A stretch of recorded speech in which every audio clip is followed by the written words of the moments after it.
First time namin nag-soul win sa Hewa. But thanks God for the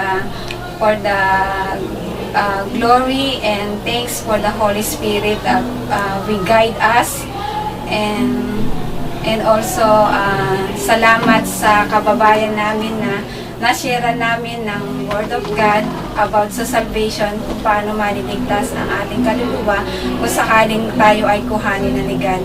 Ang aming masaya, yung talagang feeling na yung feeling ng isang saved talaga, kung magbibigay ka ng salvation sa isang tao na alam mo na yung natanggap ko na free para kay Jesus Christ.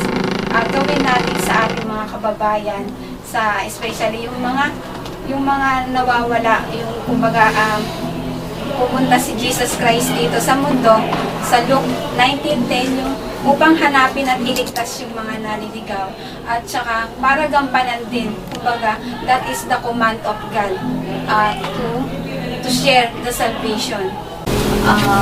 This is my first time na nag-share po ng gospel. Ito yun na po yung fruit ng aming soul winning clinic.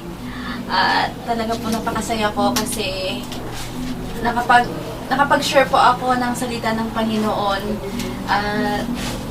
Iba po yung joy na makapag-share ka po sa mga unbeliever, yung eagerness mo na makapag-share po talaga.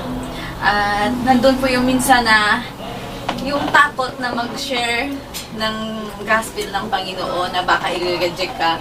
Pero Holy Spirit yung nag-guide talaga sa akin na ipagpatuloy at nagbigay guidance sa akin kung paano ko po i-preach yung i-share yung salita ng Panginoon. Kasi po kung sa akin lang po na kaalaman, hindi ko po talaga kaya, at talagang kaya po masaya po ako ngayon kasi mayroon pong tumanggap, at sabi ko, kaya ko na i-share yung salita ng Panginoon by God grace.